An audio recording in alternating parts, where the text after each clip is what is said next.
Olá,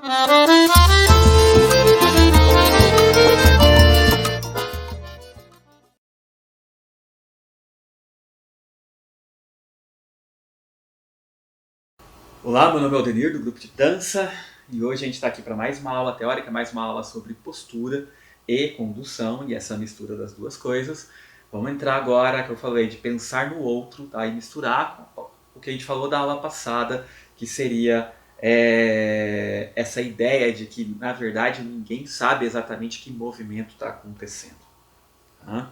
Então, o que eu quero dizer com pensar, eu vou dar alguns exemplos extras, tá? Eu vou falar hoje um pouco de futebol, falei de arte marcial na passada, vamos falar de futebol hoje, tá? E vou explicar como é que funciona, tá? Essa parte de movimentação automática e reflexa. Quando a gente toma uma decisão, que seria um movimento voluntário, o que seria teoricamente a condução, tá?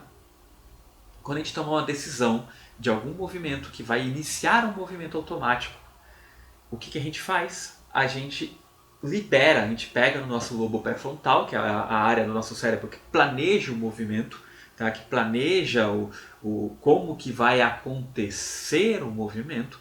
Tá?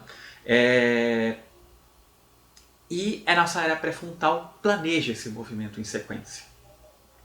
Um exemplo, vou dar um exemplo de futebol, para quem eu devia ter visto coisa, porque eu sempre confundo os jogadores, tá? Mas eu vou falar confuso mesmo. Tá? Tem dois jogadores da Holanda, tem o Robin e o Sneijder. Tá? Eu confundo os dois porque um deles eu acho que é o Robin, mas se não for vocês vão lembrar que é o Sneijder. Tá? Ele tem um movimento clássico. Clássico. Ele pega, tá indo ali pela direita, aí ele cruza para dentro. Ele acredito eu que ele é canhoto, não lembro agora, mas eu acredito que seja para ele conseguir acertar esse chute desse jeito. Então ele é um lateral direito canhoto, tá? E ele está lá na direita, então ele corta o zagueiro para dentro e chuta pro gol. Lá na quina da grande área. Às vezes ele corta de novo e chuta pro gol. E muitas das vezes ele acerta. E aí vocês vão ver alguém, ou vocês mesmos vão se pegar falando: pô, o cara faz a mesma jogada, do mesmo jeito, o tempo todo, e acerta e faz o gol. O zagueiro sabe que ele vai fazer essa jogada, por que ele não corta? E é só isso que ele faz da vida. Então isso entra naquela coisa que a gente acostumou, que aprendeu na aula passada. O que o Robin ou Sneijder, um dos dois, faz? A decisão dele porque não tem muito mais tempo do que isso, leva mais de um segundo a jogada, tá? Mas as decisões e como é que ele faz já foram tomadas antes. Ele decide, é o momento de eu tentar fazer o gol. Então ele corta, o corpo dele já planeja, já tem planejado, já fez, já executou centenas de vezes essa jogada. Se duvidar, nas últimas 3 semanas ele executou centenas de vezes essa jogada. O corpo dele já é ótimo em fazer essa jogada. Então ele pensou nisso. Ele cortou para a esquerda, tirou do zagueiro. Por que ele fez isso? Porque o zagueiro não é acostumado a tirar essa bola. Se ele fosse acostumado, ele tiraria. E o Robin nesse dia não ia jogar nada. Porque a melhor jogada dele, o zagueiro corta toda hora. De forma tipo tirar doce de criança. Porque, sei lá, o zagueiro treinou com o lateral direito que fazia a mesma coisa. Um ponta que fazia a mesma coisa. Então o Robin corta pela esquerda. Se não conseguiu achar ângulo para chutar, corta de novo. Esse é outro momento de movimento voluntário funcionando. Então ele olhou, viu, posso chutar, não posso chutar. Pô, não posso chutar, então eu faço de novo. Posso chutar, eu chuto e acabou. Nesse movimento, a ação voluntária dele foram só 2. É hora de fazer o gol, chuto ou não chuto. Só isso. O resto é tudo um movimento automático, tudo movimento reflexo acontecendo até eu ir fazer o gol. E o que ele pensa na hora desse planejamento motor? Ele tem todo o percurso para chegar até o momento de chutar e acertar a bola no gol. Como é que acontece na condução?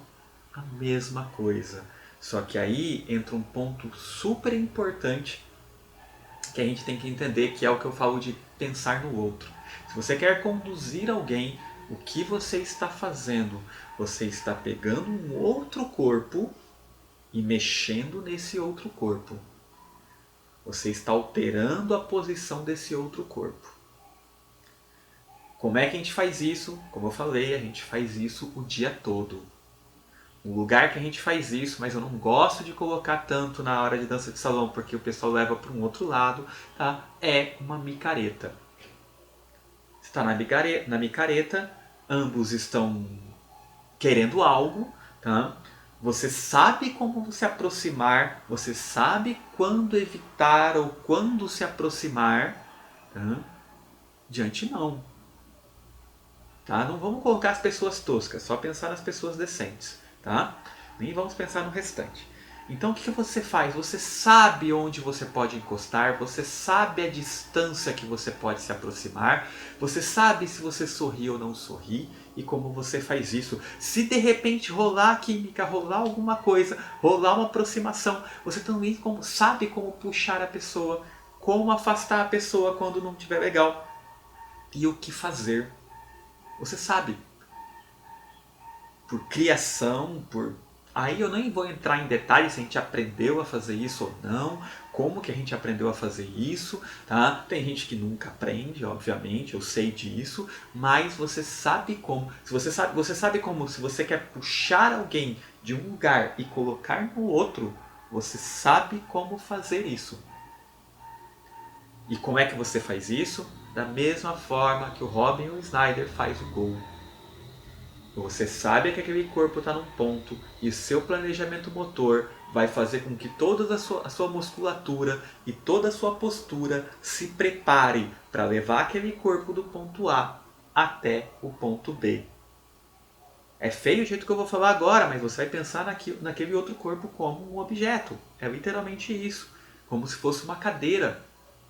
Como o Snyder brinca com a bola, levando a bola. Você precisa levar o corpo de um ponto até o outro.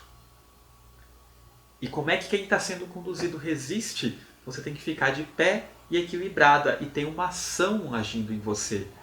Para quem já fez trilha alta, por exemplo, Teresópolis, Petrópolis é um lugar bacana, mas quem foi trilhas mais complicadas ainda, que tem muito vento, por exemplo, o que você faz? Você, ou o ônibus, o exemplo do ônibus também funciona, você abaixa seu corpo, você flexiona um pouco mais o joelho, você mantém o tórax mais perto da linha do abdômen, você abaixa tudo para você ficar mais perto do chão, e mais perto do chão você tem mais equilíbrio.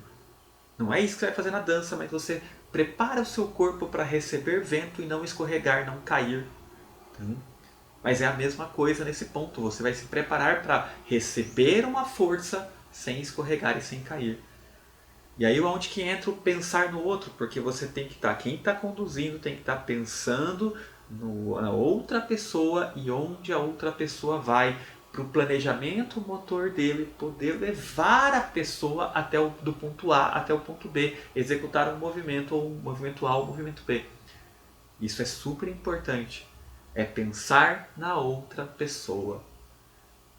Não vai adiantar ficar tentando, e aí que entra o grande erro da gente, não vai dar muito tempo de falar nessa segunda parte, eu vou deixar para a próxima aula, que é onde, e vocês vão escutar muito eu falando isso em aula em geral, que é não pensem no pé de vocês, principalmente quem está conduzindo, mas também quem está sendo conduzido, ficar tentando pensar no movimento é atrapalhar a dança de salão acontecer.